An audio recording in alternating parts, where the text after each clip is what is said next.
That was a whole nother demographic. Like I was not ready for that. Like, and it was scary. And you would think that they would be mirrored a lot. They are completely two different monsters. Like, whoa. I feel like the renovations was definitely the biggest obstacle. I'm still traumatized from that. And it's so funny that you say that, because with my first experience of opening a salon, I went 12 months before I opened. Whoa. Lower, so I went with the lower contractor. Right. He had a better price. And then I ended up getting a work stop order. So the city of Sandy Springs was like, y'all gotta stop. Really? It felt like a mess, and looking back, I guess it was like a tattoo. Like, you in the midst of it, it's terrible, but afterwards, you're like, it wasn't that bad. What advice would you give someone else who is currently in the same boat of just trying to figure it out? What advice would you give them? I would tell them, like, don't try to figure it out by yourself. Like, there's nobody that's successful alone. You have to build a team. Good place for them to actually find that help, find that coaching, be able to align them with someone who can actually help them. I really would say, like, reach out to people who are in the situation that you want to be in. Ooh, to be consistent, to be authentic to who she is. Don't mold to what's around you. You follow your own lane, because no matter what, that lane is yours. My name is Treana. I am owner of Treana J Salon, and I will be one of the panelists at LuxCon. Hey, my name is Ricola Elizabeth, the owner of Perfect Distraction Hair Gallery and the founder of LuxCon. LuxCon is a luxury hair summit, and it's an opportunity for pioneers to come in one place underneath one roof to be able to motivate, inspire, and network with each other. And today I have one of our special guests who will be at LuxCon 2024. Today I have Miss Trey, the owner of Treana J Salon. And with that being said, Trey, thank you so much for joining us today. And also thank you for inviting us into your beautiful space. Thank you so much for even coming to our space to do it here. So I really appreciate that. I'm Treana, owner of Treana J Salon. We've been in business now for 3 years. So yeah. Yes, so I do want to start off, and I just want you to share with me about your entrepreneur journey.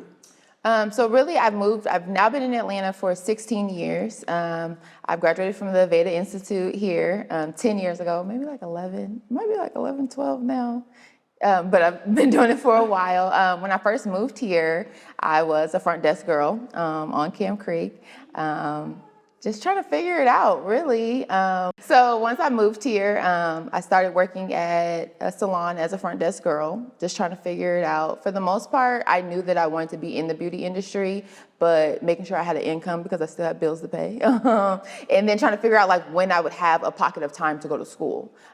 At that time, when I first moved here, they didn't have like hybrid schedules or like the 3-day schedule. So in my mind, I'm just thinking like, ooh, when am I gonna be able to go to school Monday through Friday from 8 o'clock to 5? Yes. So I knew that that wasn't working at the time, but I knew I wanted to be in the salon industry. So any way that I could get in, I was for it. So coming in as a front desk girl was like my first entry into the Atlanta hair industry, I guess so. Okay, so that is so interesting. So tell us about the journey of how you actually were able to scale from a front desk girl to an actual salon owner. Ooh, the journey, the journey. And now looking back, realizing like all of my steps was really like ordered. Like, and I didn't even think that. I was just going through the motions of life. And now looking back, it's like, dang, I had to go through that.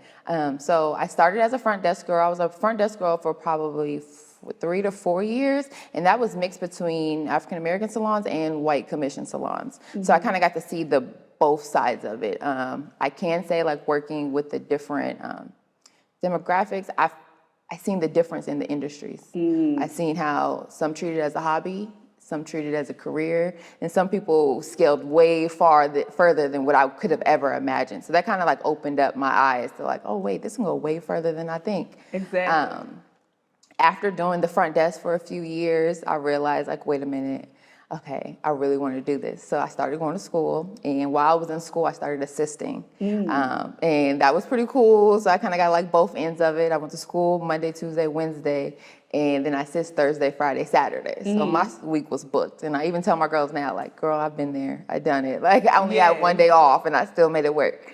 And then after that, I think I just got into the motions of working in the industry after I was assisting. And then I I was always assisting a salon owner as well. So not even realizing, because at that time I wasn't looking at them as like, oh, I want to be in that position one day. I'm just picking up gems as I go. Exactly. Like just the everyday, like looking at it now, looking back, I'm like, dang, that's where I got that from. And I didn't even know it would be utilized in this situation or this position that I'm in now. So then I started working as a commission, no, from assisting, then I was a commission stylist. And that was a whole nother demographic. Like I was not ready for that. Like, and it was scary, like coming off of an assistant, because at the time I was doing things to make sure I had steady money coming in. Exactly. I wasn't looking at it like, oh, it'll just work. But when I tell you, like when it's supposed to work, it will. Exactly. Like, and well, don't work on paper. If it's supposed to work, it will. It'll work out.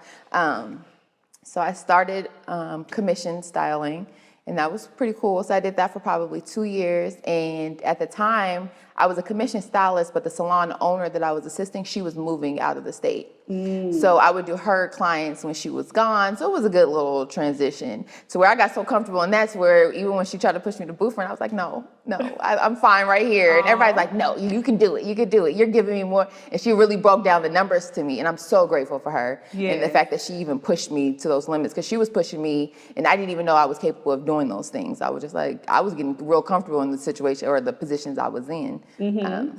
So when she broke the numbers down to me, she was like, you can do it. You can do it. Go on booth rent. And I'm like, what? Like, are you kidding me? And then shortly after, she closed her salon, which I was like, no. But who she closed it and sold it to was Gaucher at the time. She was like, I really think that you should stay with her and work with her team. So I'm like, okay. So I ended up staying, which was an amazing decision. Again, my steps just being ordered, and I had no idea. So I started working with Gaucher, which was, again, another salon owner. And at the time, she was going into LA Hair was coming out. Okay. So we was a part of that whole thing of the salon. And I just felt like I was picking up so many things from her, even just working around her and seeing how she was navigating from a social life to business life. Like I was just really like watching and picking up things along the way. And that's really where my career blossomed as a booth renter stylist, because that was really like the first go around. Like even then when I started with her, I was still like writing down appointments. She's like, you don't have no booking system? I'm like, no. She's like, get one. I'm like, all right, here we go. So again, just doing it that way. And I really like built my clientele working in her salon. I stayed really, and again, that was the same salon I was in from an assistant. So I was there in the same space. Of course, it's changed over to a new salon, but I was in the same space. So that really helped me build my clientele. Gotcha. Staying put and being in a place that everybody knew where to find me. Exactly. So that was amazing. And I was just really like consistent at everything I did, like just over and over and over. And then it just started to blossom before my eyes. Like it really was not intentional. I'm so grateful, but it wasn't intentional really. Like I was really just following what I knew I loved to do, and it just turned into this. And that's good. So throughout the process, what you did just share with me, from you going from a front desk girl to a salon assistant to commission to booth runner, one of the key things that you did say was being consistent. So how were you able to stay so consistent in like an ever-changing industry? Right. Again, and I'm a Taurus, so Tauruses don't like change. So like that, and being consistent came with me getting comfortable where I was at also, not even knowing that it was beneficial in the long run.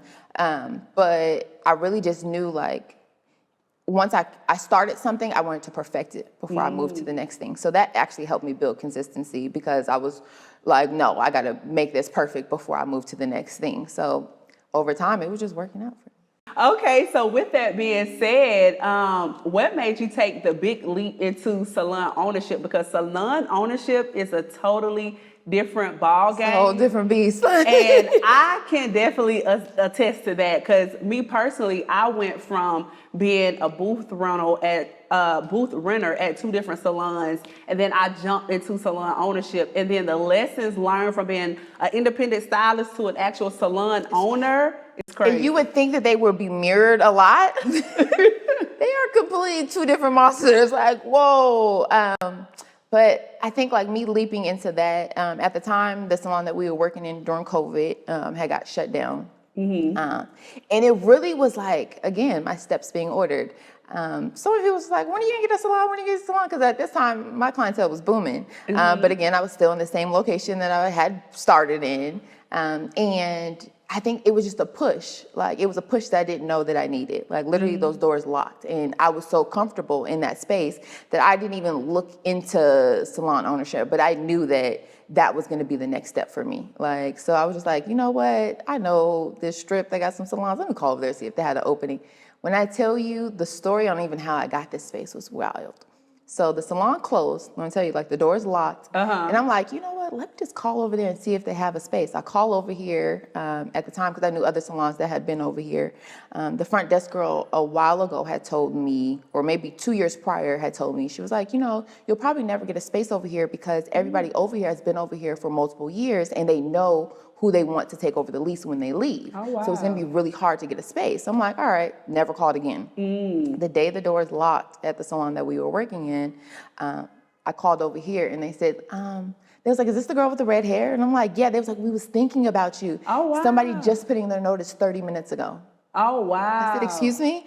She was like, yes. She's like, somebody just put in their notice to leave 30 minutes ago. She's like, but we can't show you the space because it's still occupied. And I'm like, it's okay. I don't care. Like, I'll just do the paperwork. I can send everything over. They're like, what's in your link? I'm like, no, I'll come up there and do it. Exactly. Did everything and was approved and got everything. Oh, right. wow. I know.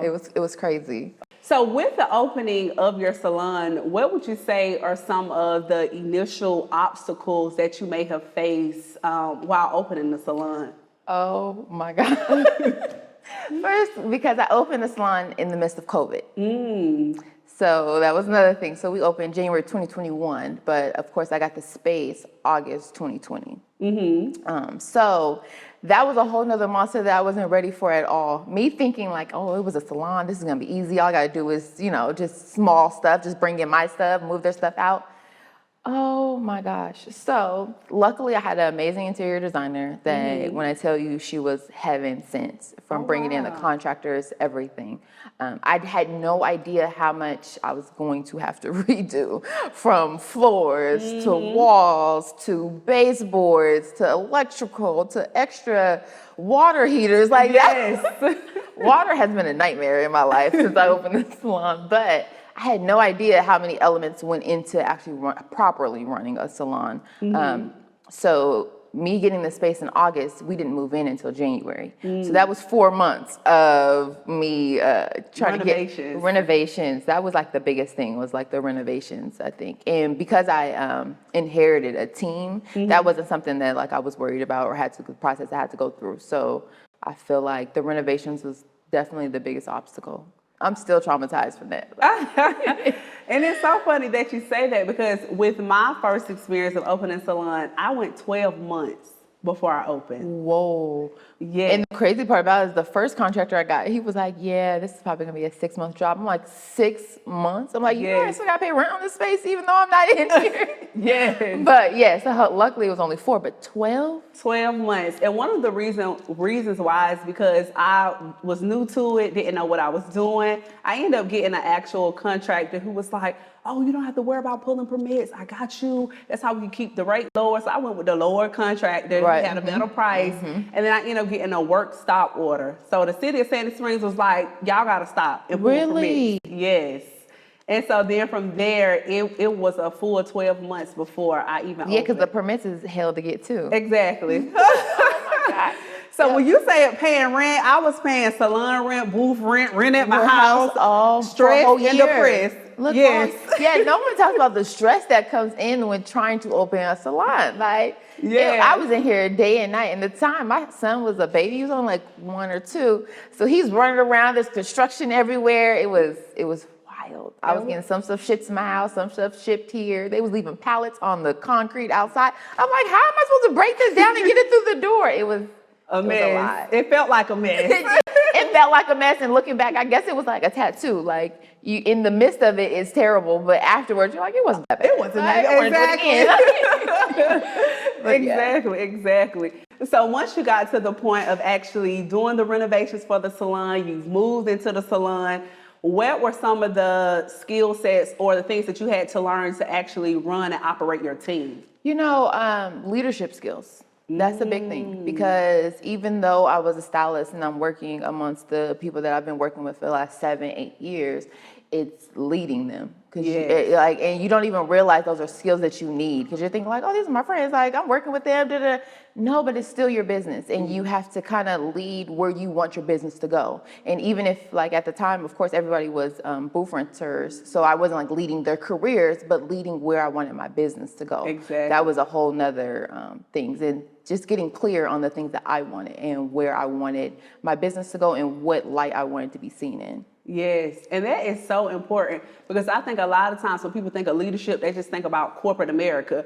But at the end of the day, when we are growing our brands, we need to take that same approach, because Yep. we can be the next corporate salon as well. And I always think about that. Like, there's no Black girl corporate salons. Like, Exactly. they're all, and I worked at like, like Van Michael and Stewart and Company and places like that. And I just think like there's no Black salons doing it on that level. Exactly. Like, yeah, we're doing it, but we're not doing it on that level. At that level. Yes, and so that leaves a space in the marketplace for us to actually go and trailblaze in that area. And I didn't realize even like my positions as being like a client coordinator or a salon manager or the front desk girl were gonna come into play once I got into this role. Like, so it's reaching back to my very beginnings. Like, Yes. oh wait, so this is what I had to do, and this is why the salon owner was telling me to run it this way and do this and tell the stylist this. So I kind of like tapped into that like once I got into this role as well. That's good. That's good. And I think that's very important too.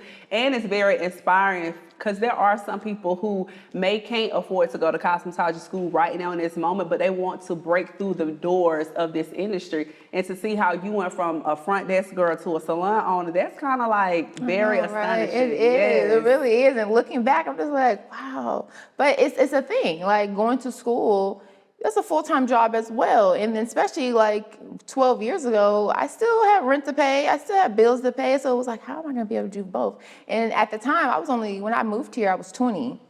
So I'm like, okay, like, oh, how am I going to make this work? And my steps were truly ordered. It was a real thing. Like, people were like, how did you do it, girl? My head was down and I was working. And then I looked up and it was like, whoa. Exactly. Yeah. Oh, that is so good. That's good. One of the things that you shared with me is that you will be transitioning from booth rental to commission salon. So what are some things that you plan on doing differently during that transition, and why? I think switching from a commission salon, from a booth renter salon to a commission salon, something I'm going to be doing different, I feel like, is more so pouring into the girls and helping them navigate their careers, really. When you're running a booth rental salon, I think everybody just kind of has like full control over their chair. More so when you're working in a commission salon, I think it's more of a team environment. So showing people how to work as a team and giving them knowledge that they need to push forward, that I felt like I had to sort out after. Okay, and so with this transition, because it's definitely a big transition, because like a lot of times when people do have like a booth rental setting, it's more like you are a landlord, you're collecting rent. Yeah. Versus transitioning to commission, it's like you are really the business owner, you're leading the team, you're molding them to get to the next point. And so do you have any mentors in place or anyone who is helping you navigate those waters? Well, I do, of course, because I was blessed to always work amongst like older stylists who ran their chair like a business. So I always have them to tap into and get information from. And then of course, like I've been like tapping into the salon coaching. So I've been getting a lot of coaching from different salon coaching groups, which I feel like is amazing. Like I never knew that I needed it until I got into it. So that's been amazing. So I think like the coaching, and then of course reaching back to the salon owners that I was once an assistant for, getting information and gems from them. So yeah. Yes, because that's also something I noticed that was rather hard to find, is being able to find people who can help you in this industry, especially when you're trying to run a commission-based salon. Because like we just shared, there's not a lot of commission-based salons that are ran by African Americans. At all. As we mentioned earlier, within our industry, especially with us being texture stylists, African American women, it is harder for us to be able to seek out and find help on how to effectively run and operate a commission-based salon, because honestly, there is not any. There isn't any. Exactly. There is no help. So right now, we're being the pioneers and the trailblazers to be able to even open a textured salon that is professionally ran in a commission-based setting. So with that being said, what advice would you give someone else who is currently in the same boat of just trying to figure it out? What advice would you give them? I would tell them, like, don't try to figure it out by yourself. Like, there's nobody that's successful alone. You have to build a team. You have to have mentoring and coaching, and it's okay to ask for help. It's not trial and error. You're only seeing it from your perspective. And I feel like when you have that coaching or mentors, they could tell you from different angles that you might not even be looking at, but it's going to come your way. So it kind of prepares you for the things that are unknown. So I would definitely say, like, don't be afraid to ask for help and get coaching and realize that it is important to have a team and people who believe in you just as much as you believe in them. Because even like, having a salon, even the girls that I have that are transitioning over to commission, I feel like they empower me just as much as I empower them. So just knowing that they believe in me pushes me further. Like, no, I have to be better for them too. Like, I always look at it like that. Like, no, I want them to be great. Like, I want to do this for them. Like, so just to see that they believe in me to even take them that far is amazing. So there are individuals who are in the same position we were when we were first opening our salons, trying to figure it out. So where would you say would be a good place for them to actually find that help, find that coaching, and be able to align them with someone who can actually help them? I really would say, like, reach out to people who are in the situation that you want to be in. Follow them. Reach out to them for coaching. I don't care if it's just like, do you want to go to lunch? Like, and I hate the term like pick your brain. Please don't ever ask me if I did pick your brain. But it's just to get insight. To be amongst like-minded individuals and to follow the path of those who are going where you want to go, I feel like are very important. Exactly. Okay. So there is a girl that's in cosmetology school right now. She has really big dreams on being this industry mogul, being able to own her own salon one day. What advice would you give her? Ooh, to be consistent, to be authentic to who she is. Don't mold to what's around you. You follow your own lane, because no matter what, that lane is yours, and you're not stepping in nobody's lane. You're just blossoming in your own. So I would say, like, just to be true to themselves and to be consistent. Consistency is the biggest thing I feel like in this industry. I feel like once you, I don't want to keep saying but I feel like consistency is the biggest thing in this industry, and just being true to who you are. Of course, that this is like, doing hair. I also feel like it's a lifestyle thing. Sometimes it's not all about how you style hair. It might be your connection with your clients. It might be what you pour into your clients. It might be your customer service. There's so many different avenues to build on. So not looking at one thing, like not just like, oh, I just want all the followers, or oh, I just want all this type of clientele. I just think once you're authentic to yourself and your craft, it all just kind of come together. Yes. And that's good when you mention how it all comes together, because even with us being entrepreneurs, salon owners, it also helps within our personal life as well. It does. So can you give us a little insight about how has being a salon owner helped you in your personal life and also as a mother? I know, right? I feel like it's helped me be more structured. I realize I am responsible for a lot, and I'm laughing because I tell everyone who knows me, I'm like, you guys, I'm not this responsible. How do I have all these responsibilities? But it really helps you navigate your life under like circumstances. So it's like, yeah, I think that's like the biggest thing. I just think I've been very responsible navigating all of this. Yes, it's definitely a lot of responsibility, because now you're holding so many other people's lives, careers. And that's another thing, like, and even like switching over to commission, like, and I think that's the thing that makes me nervous the most. It's like, ooh, like I really got to go for it. But I feel like I do well under pressure. So. Yes, that's good, because I can honestly say sometimes, and whenever we are on this journey, sometimes we feel defeated, sometimes we want to give up. But when I think about my team, when I think about the real purpose of why I started Perfect Distraction, it makes me want to keep going. Yeah. And so, in this, especially last year, it was times I didn't even want to get out of bed. I had to think about my team, because I'm like, if I not the engine that's going to keep going, who's going to keep going for them? And so, with that being said, you have created a great journey for yourself over the past 10 to 12 years. And even with you being a salon owner for the past 3 years, what are some of your goals that you want in the next 5 years? In the next 5 years, of course, I want multiple locations. Yes. And I want to be trailblazing and set an example for those girls that are after me. I want to pour into them. I want to give them all the information I can and set them up for success. I want to be someone that girls do feel comfortable coming to and need guidance for their next steps. So I think like opening multiple locations. I want to be a franchise salon as well. Sorry. Okay. But I do want to go into like the franchise side of it. But yeah. Okay, great. That is so wonderful to hear. And so, as I shared with you all, Miss Trey will definitely be at LuxCon 2024. She's going to be sharing her gems, her knowledge, her wisdom with each and every one of you all. This was just a little snippet to get into her world. But once you come to the event, we're going to be able to dive deep and get to know her more on a personal level. We definitely thank you so much for tuning in to this interview. And Trey, if there's just one thing that you could give our listeners and the potential people who will be at LuxCon 2024, what would be that take-home advice that you would give them? I think that, take-home advice. I think just be consistent and be authentic to who you are. Yeah. Yes, that's really good. Definitely stay consistent. Definitely be authentic, because being yourself would definitely get you a long way. Get you way further. Copying nobody, and you copying somebody else will put you out the game. Exactly. That is true. That is true. So Trey, thank you so much for this interview, inviting us into your space. We really appreciate it. Awesome. Thank you.